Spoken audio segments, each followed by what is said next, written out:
Hello बच्चों, welcome to my CSS classes. मैं अनीता कुमारी आपका स्वागत करती हूँ अपने इस यूट्यूब चैनल में। कल बच्चों हम पढ़े थे फर्स्ट लेक्चर में कि वर्ण किसे कहते हैं, वर्ण के वर्णमाला किसे कहते हैं, वर्ण के कितने भेद होते हैं, कौन कौन से होते हैं और इसके ये संख्या में कितने होते हैं। आज उसी में कुछ रह गया था हमारा, आज उसी को पूरा करेंगे। देखते हैं आज वर्ण विचार में क्या क्या रह गया था। आज हम पढ़ेंगे स्वर। स्वर कल हम व्यंजन के बारे में पढ़ लिए थे, आज स्वर पढ़ेंगे।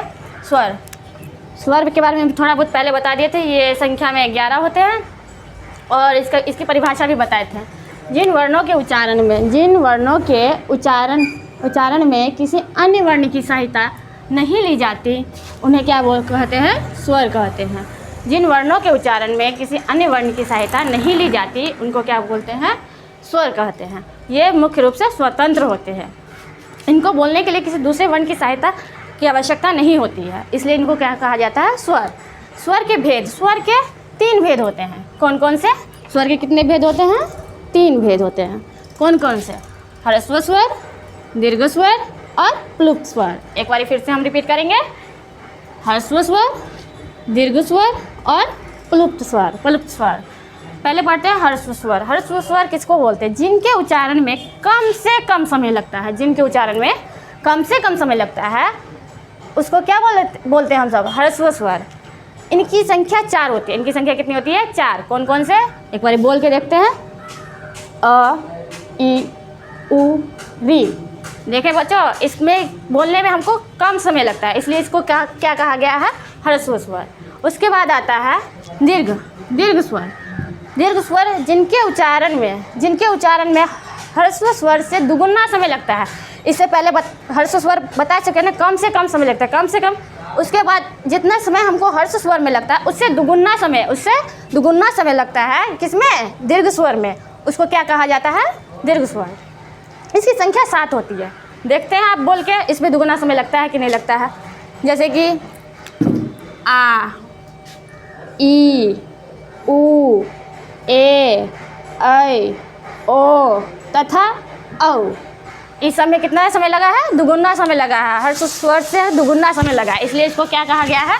दीर्घ स्वर। उसके बाद थर्ड पर आते हैं स्वर के तीसरे भेद पर। उसको क्या बोला जाता है? प्लुप्त स्वर। क्या बोला जाता है इसको? प्लुप्त स्वर। जिनके उच्चारण में ह्रस्व स्वर से तिगुना समय लगता है। जो फर्स्ट में पढ़े थे, फर्स्ट भेद में, उससे तिगुना समय लगता है। इसमें कितना समय लगता है? तिगुना समय लगता है। उसको क्या कहते हैं? प्लुप्त स्वर। जैसे ओम, आओ। ये मतलब इसका प्रयोग मतलब कोई चीज़ दूर में है उसको बुलाने के लिए किया जाता है। जैसे राम अगर दूर में है तो थोड़ा हम उसके उच्चारण को लंबा ले जाएंगे, राम। ठीक है, इसको क्या बोला जाता है? प्लुप्त स्वर। आगे हम आते हैं महाप्राण। जब किसी व्यंजन को मुख से वायु प्रवाह के साथ बोलते हैं उसे महाप्राण कहते हैं। ऐसे वर्ण जिसके उच्चारण में वायु के साथ जिनका उच्चारण होता है उनको क्या कहा जाता है? महाप्राण। ठीक है ना। जैसे क्या हो गया? ख, घ, झ। जैसे ख, घ, झ और फ। इसमें क्या निकला है? गर्म उष्मा निकला है, वायु निकला है, इसलिए इसको क्या कहा गया है? महाप्राण। इसको बोलते समय मुख से उष्मा के साथ वायु निकलती है। ठीक है। उसके बाद हम आते हैं अल्पप्राण। ऐसे व्यंजन जिनका उच्चारण करने में अपेक्षाकृत वायु की आवश्यकता पड़ती है, मतलब कम से कम। महाप्राण में वायु के साथ प्रवाह होता है। इनका उच्चारण वायु के साथ होता है और इनका वायु के साथ नहीं होता है। ये ना बोलेंगे। अब आएंगे अल्पप्राण पर। ऐसे व्यंजन जिनका उच्चारण करने में अपेक्षाकृत कम वायु की आवश्यकता पड़ती है उसको क्या बोलते हैं? अल्पप्राण। मतलब इसकी अपेक्षा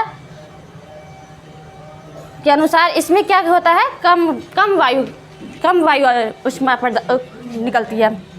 जैसे ये हो गया, ये व्यंजन में आते हैं जैसे क, च, ट, प, त ग ज ड द ब। इसमें क्या होता है, कम ऊष्मा निकलती है महाप्राण की अपेक्षाकृत।